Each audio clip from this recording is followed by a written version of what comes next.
Movement होता है, कोई भी कॉन्वॉय जाता है, कोई भी हमारे BSF, ITBP, CRPF, CAPF, army के जवान, ये सब जो भी मूवमेंट करते हैं, बहुत सुरक्षित होता है वो पूरा रूट। उसके अंदर चिड़िया नहीं आ सकती है। और उस रूट के ऊपर जो ये इलाका होता है, उसका एक थ्रेट परसेप्शन होता है, उसका पूरी जांच होती है कि इस रूट के ऊपर सुरक्षित है या नहीं है। अगर वो सुरक्षित नहीं पाया जाता है, जिस तरह से इस रूट को सुरक्षित नहीं पाया गया, तो उनको हवाई जहाज से भेजा जाता है। भारत सरकार के पास, भारतीय वायुसेना के पास, गृह मंत्रालय के पास एक नहीं कई सौ हवाई जहाजें हैं जो ट्रांसपोर्ट प्लेन के रूप में काम करते हैं। मुझे खुद को मालूम है, क्योंकि जब मैं रक्षा विभाग में था, हमने अमेरिका से बहुत सारी ऐसी ट्रांसपोर्ट विमान भारतीय वायुसेना के अंदर हमने खरीदे थे। वो सिर्फ इसलिए क्योंकि हमारे जो जवान हैं, हमारे जो आर्मी के साथी हैं, CAPF के साथी हैं, उनके लिए कोई खतरा पैदा ना हो ऐसे रूट पे जाने के लिए। और उनको भेज दिया जाता है रूट के ऊपर, बुलेट प्रूफ गाड़ियों में नहीं, बुलेट प्रूफ बस में नहीं, जिस तरह की आपकी या बसें होती हैं, उड़ीसा रोडवेज की जो बसें होती हैं, उस तरह से जिसमें शीशे भी नहीं है, जिसमें दरवाजे भी टूटे से पड़े हैं, उस तरह की बसों के अंदर उनको भेज दिया जाता है। आसपास का इलाका सील हो जाता है। या तो हमारा छोटे मोटे कोई मंत्री भी जाता है तो वो पुलिस वाले रोक लेते हैं ट्रैफिक को। आपका मुख्यमंत्री जाता है तो सारे रूट लग जाते हैं, सब बंद हो जाता है, साइकिल वाले को नहीं जाने देते। आप सोचिए, पूरा आर्मी का कॉन्वॉय जा रहा है और वहाँ एक गाड़ी आती है RDS के साथ और उसके साथ हो जाता है। तो ये एक बहुत बड़ा सुरक्षा, एक बहुत बड़ा फेलियर रहा है सरकार का। चाइना लगभग 1500 किलोमीटर अंदर आ चुकी है और सरकार उसके ऊपर चुप बैठी हुई है। कहाँ है वो 56 इंच की छाती? एक के बदले 10 मारेंगे। यहाँ 10 मर रहे हैं, उनसे आपसे एक भी नहीं मर रहा है। उल्टा हो गया है। तो एक के बदले 10 मारने की बात करी थी, नहीं, हमारे 10 मर रहे हैं, उनका एक भी नहीं मर रहा है।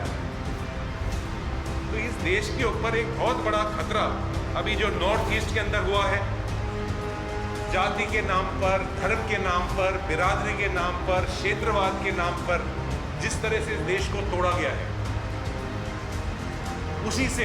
उसकी वजह से आज पूरा देश जल रहा है।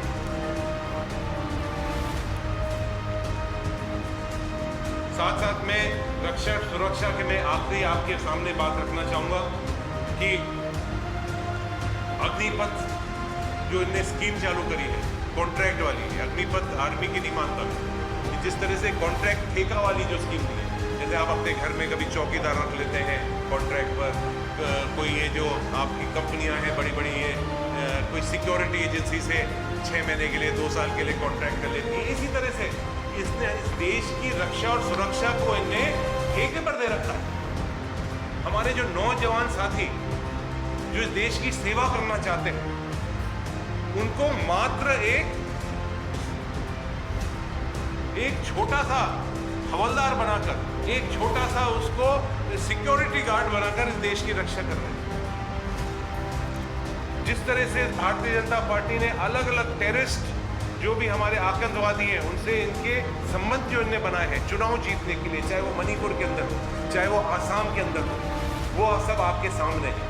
आज इनके बड़े बड़े पदाधिकारी जिनके टेररिस्ट लिंक्स हैं, वो अरेस्ट हो जाते हैं। इसके साथ साथ मैं एक और बहुत अहम बात आपके सामने रखना चाहूँगा, वो ये है कि मैं पूर्व में भी मैंने आपको बताया था कि जिस तरह से जाति का और धर्म का जहर हम सबों के बीच में घोल रहे हैं।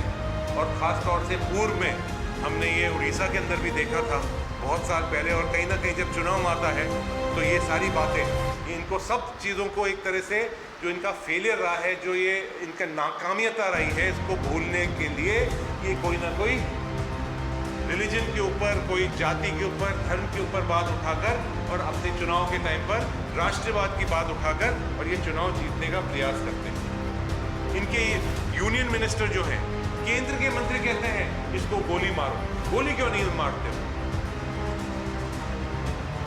आपको मैं निवेदन करना चाहूँगा कि इनके बड़े बड़े जो यूनियन मिनिस्टर है, गृह मंत्री हैं, वो किसी को कुचल देते हैं, उनके ऊपर कोई कार्रवाई नहीं होती।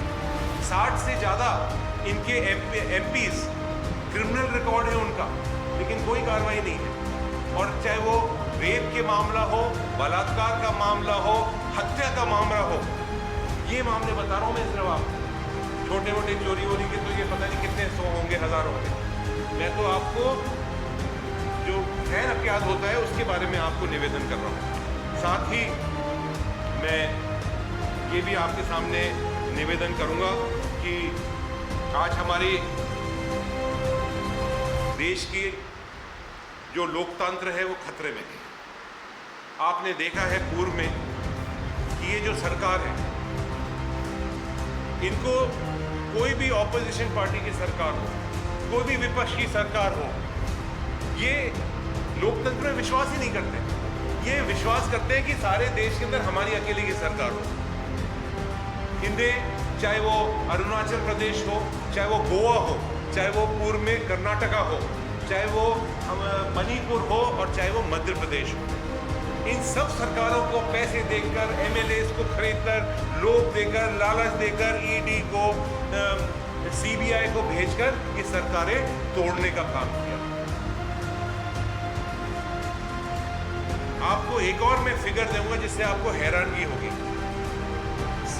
ED, CBI और इनकम टैक्स 95%, 95% जो इनके केसेस हैं, जो इनका इन्वेस्टिगेशन है, वो ऑपोजिशन पार्टीज के ऊपर 95%।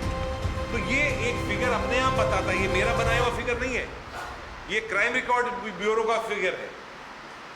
उसके अंदर आप देख सकते हैं खुद भी कि 95% केसेस सिर्फ पॉलिटिकल ऑपोजिशन पार्टीज के खिलाफ होता है और किसी के खिलाफ नहीं। इसके साथ साथ मैं ये भी निवेदन करना चाहूँगा कि जो बड़ी बड़ी जो स्कीमें हैं उसको बंद करने का काम सरकार ने किया है। मनरेगा, जिससे आप खास तौर से मैं उड़ीसा के अंदर कहना चाहूँगा, जो गरीब लोग रहते हैं, गांव में लोग रहते हैं, उनके लिए आस है कि मनरेगा से कम उनका अगला दिन का खाना तो वो उनको नसीब हो जाए। और इस मनरेगा के बारे में बहुत मोदी जी आए थे 2014 के अंदर, बहुत मजाक करी थी उनने, बहुत हंसे थे उसके ऊपर, बहुत तालियां उनने थपथपाई की कि मनरेगा ये हो। उनको मनरेगा वापस याद आ गई जब कोविड हुआ, तो जब उनने खुद ने महसूस किया कि यहाँ तो सब लोग भूख के मारे मर रहे हैं, तो उनको फिर अब मनरेगा वापस याद आ गई। कोविड खत्म हुआ, उस मनरेगा को आज खत्म करने का काम किया है। और एक उदाहरण देना चाहूँगा, इनने बहुत बड़ा एक इशू बनाया था, निर्भया का जो केस हुआ था दिल्ली के अंदर, बहुत बड़ा इनने करा था। इसके ऊपर बेटी बचाओ और बेटी पढ़ाओ का एक बहुत बड़ा फंड क्रिएट करा, हजारों उसके अंदर पैसा, करोड़ों रुपए लगाए, और उसका 80% पैसा सिर्फ अखबार के एडवर्टीजमेंट, टेलीविजन के एडवर्टीजमेंट और पब्लिसिटी के लिए खर्च हुआ है। ये मैं नहीं कह रहा हूँ, ये RTR कह रहा है।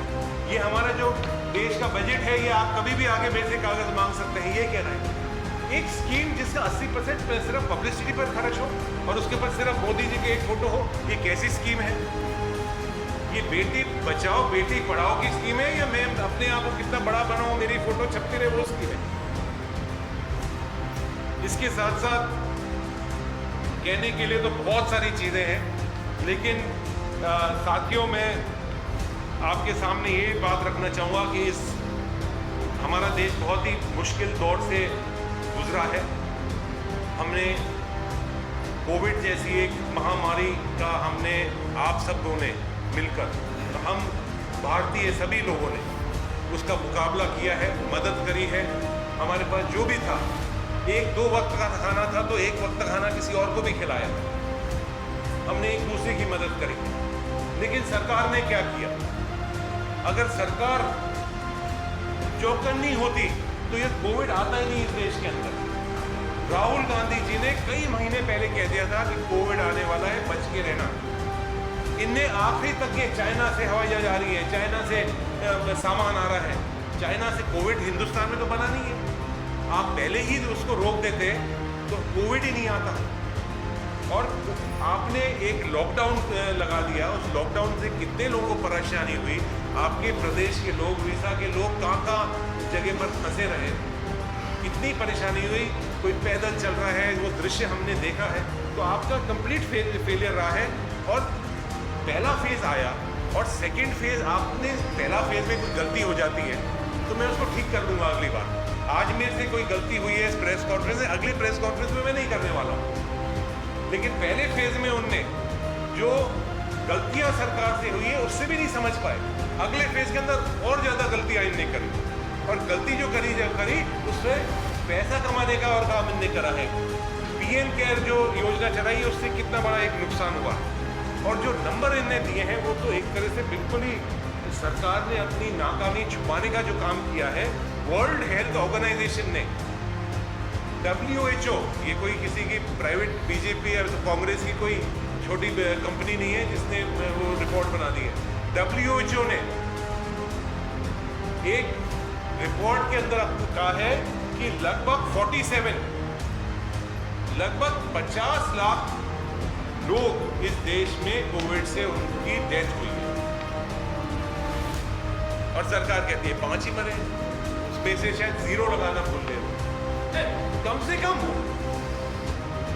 से कम आपने कुछ, आप लोग मरे हैं, लोगों की डेथ हुई है, उनको इतना तो सम्मान दीजिए कि आप अपनी सारी नाकामियां छुपाने के लिए आप कह रहे हो यहाँ कुछ भी नहीं हुआ। उत्तर प्रदेश में हमने देखा है कि गंगा के किनारे पर हजारों 23,000 लाशें मिली है, 23,000।